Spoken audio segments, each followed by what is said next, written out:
डुगन और उनके साथ बैठे हुए हमारे स्कूल के मुख्य अध्यापक जी तथा यहाँ आए हुए लोगगण, आप सबको मेरा नमस्कार व स्वतंत्रता दिवस की हार्दिक शुभकामनाएं। मैं प्रभा कक्षा 10वीं की छात्रा आप सबके समक्ष आज के इस शुभ अवसर पर अपने कुछ विचार साझा करना चाहती हूँ।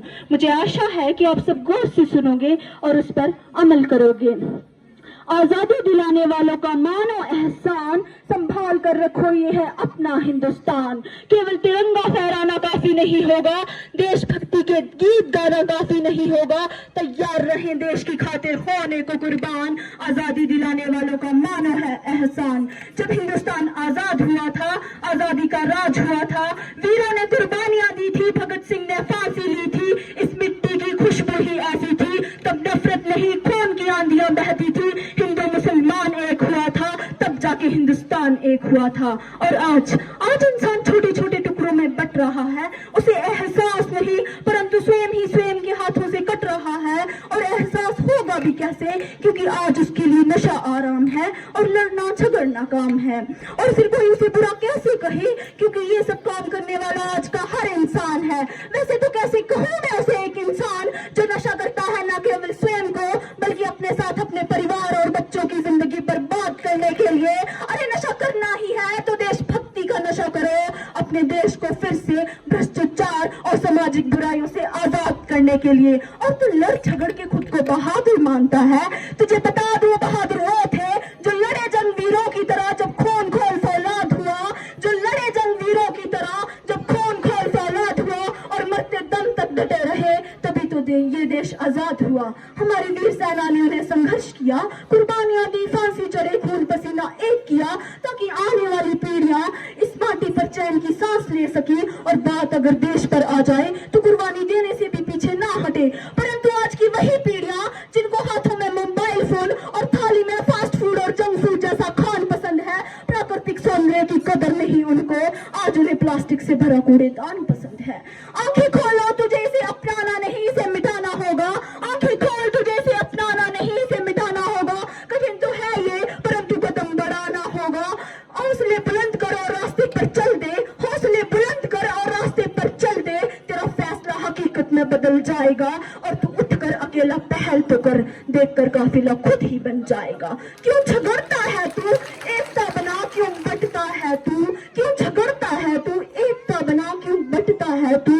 और बड़े अनमोल हैं ये खून के रिश्ते, इन्हें तू बेकार ना कर। बड़े अनमोल हैं ये खून के रिश्ते, इन्हें तू बेकार ना कर। और मेरा हिस्से का भी तू रख ले, पर मस्जिद और मंदिर पर झगड़ा करके अपना समय बर्बाद ना कर।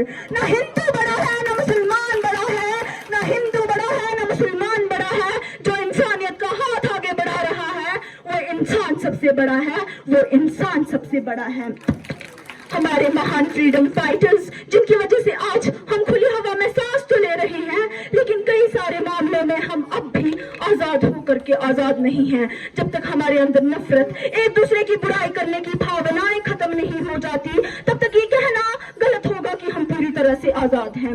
हमारे पुरखों ने आजादी के बाद भी एक संविधान रखा था जिसमें स्वतंत्रता, समानता और न्याय की बातें की थी, जिस पर आज हमें फिर से विचार करने की जरूरत है। हमारी स्वतंत्रता के मायने तभी पूरे होंगे जब एक बच्चा भूख से तड़पता पेट भरने के लिए नहीं बल्कि पढ़ने के लिए स्कूल जाएगा। जब एक बच्चा हाथ में तिरंगा लेकर सड़क पर बेचने के लिए नहीं बल्कि देश का नाम कमाने जाएगा।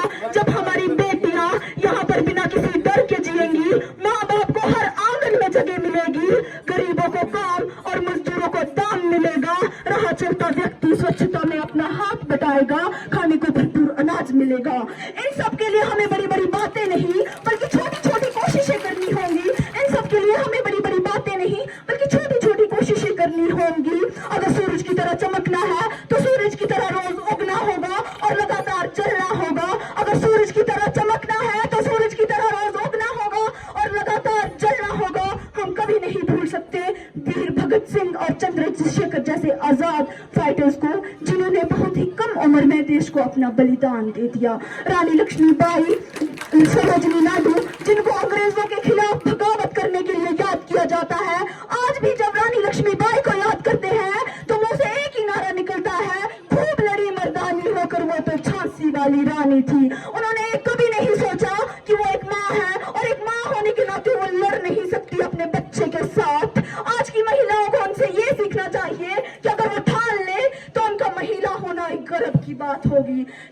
भगत सिंह कहते हैं कि बुराई इसलिए नहीं बढ़ रही है कि बुरा करने वाले लोग बढ़ रहे हैं, बुराई बल्कि बुराई तो इसलिए बढ़ रही है क्योंकि बुराई को सहन करने वाले लोग बढ़ रहे हैं। तो ना ही हमें कभी किसी के साथ बुरा करना चाहिए और ना ही किसी के साथ बुरा होता हुआ देखना चाहिए।